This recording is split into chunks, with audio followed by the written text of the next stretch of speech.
Bob's Thanksgiving, an original movie by Bob, starring Bob, directed by Bob, screenplay written by Bob, produced by Bob, based on the book, based on the short story, based on the paragraph, based on the sentence, based on the original idea by Bob, with Bob.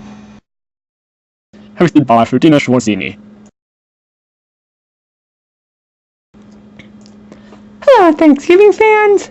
My name is Ferdinand Schwarzini, and I'll be your host for today's story entitled Bob's Thanksgiving. This is a heartwarming tale of the Pilgrim's journey to the New World. And, unlike many of the last plays Bob has written, this one, he assures me, is historically accurate. So, without further ado, I give you Bob's Thanksgiving. Once upon a time, in the year 1970, there lived a group of disco dancers called the Pilgrims who... Hey, wait a minute! Stop the show!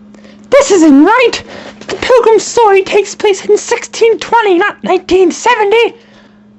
Of course I'm sure! And the Pilgrims certainly weren't disco dancers!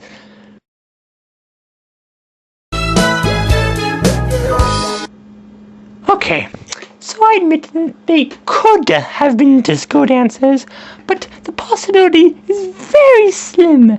They were born quite a few centuries too early. Do that again and I'll rip it out! Anyway, back to the actual story. In 1620, a group of people known as Pilgrims left Holland and set sail for the New World to escape religious persecution and to protect their children from the Dutch oven lifestyle. People were using Dutch ovens too much and they were all getting very fat. I don't remember that in this story. You say it is? Well, it better be. Anyway, on September 6th, the Pilgrims left Holland in 3 ships. The Mayflower, the Speedwell, and the Pride of Elvis Presley. What? There's no ship called the Pride of Elvis Presley? No, Elvis wasn't a pilgrim. I thought you said this story was historically accurate. Anyway, in 1620, the Pilgrims set sail in 2 ships, the Mayflower and the Speedwell, not the Pride of Elvis Presley. Much better. Unfortunately, not long after they left Holland, the Speedwell met a giant sea monster and ended up going 40 fathoms deep. No sea monsters! Bring the Speedwell back! Fine, keep it! In any case, the voyage to the New World was not a pleasant trip. There were storms and... I said there were storms? Oh, come on! When I actually want you to do something terrible to the ship, you won't do it! But when I don't want you to, all kinds of strange things happen to it. Bob, your animation is gonna drive me insane! As soon as we get to America, Bob, I'm gonna come over there and I'm gonna show you just what I think of you and your little sign. And we're almost there, Bob. The voyage is nearly over. A baby was just born aboard the ship, and his parents named him Oceanus.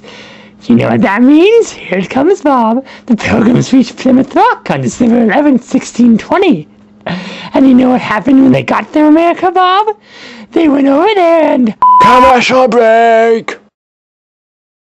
At 5 a.m., all the Millers can think about is that first get-you-going cup of coffee. That eye-opening, fill-the aroma of Folgers crystals. It all begins with mountain-grown beans, fresh brewed, then crystallized, for a deep, dark, rich coffee just waiting to become your welcome to the day.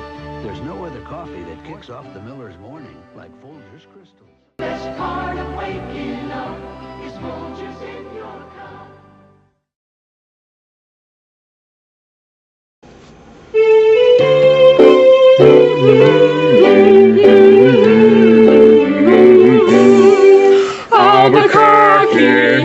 my turkey. Oh, he's fine, he's fine. He wobbles and he gobbles, and I'm awfully glad he's mine. He's the best pet you could ever get, better than a dog or cat. Albuquerque, he's my turkey, and I'm awfully glad of that.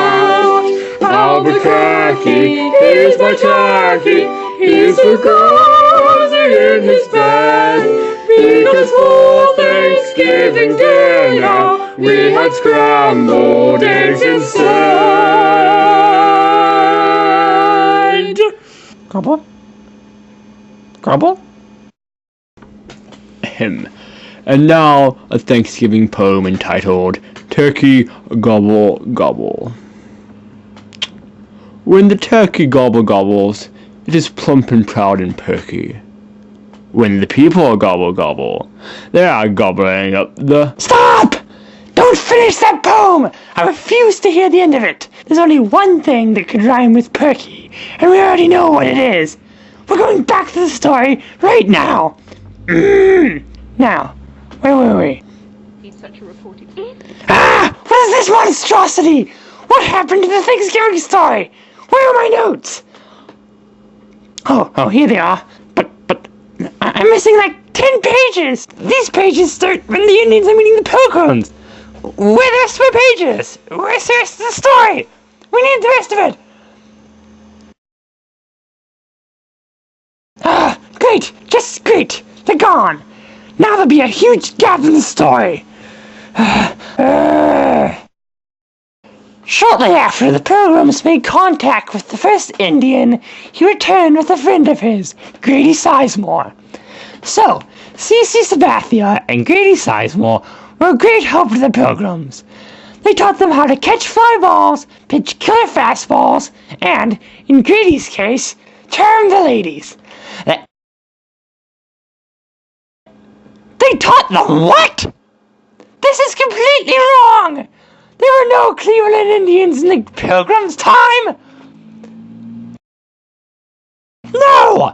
They did not have the first Thanksgiving dinner with Eric Wedge and his team of Indians in an effort to convince them to move to Massachusetts! Ah! Bob, you've completely messed up the entire story! The end? What do you mean that's the end? There's no point to the story! It was dumb, it was pointless, it was... illogical. See? Even the sock puppet Spock agrees with me. It was terrible. The animation stunk. My mouth never even tried to follow the words. I mean, look at it. Look. It just keeps babbling on and I'm not even talking. And what was up with my hair? We had no plot, no point.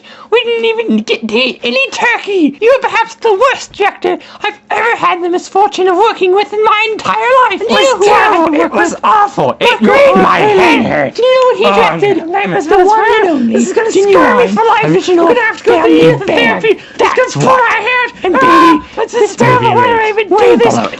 That's how bad it was. Come up there and I'm gonna kill you. It was terrible. It was. This Thanksgiving, Melvin is thankful that he is not nearly as high-strung or as stressed out as our poor host Ferdina Schwartzini. And Siegfried seconds the notion, as do Rick, Miniac, Eli, Henry the Human, and Folgers. Folgers would also like to take this time to add that he's thankful for Henry's new coffee maker, which allows him to brew 3 pots of coffee at the same time. Happy Thanksgiving.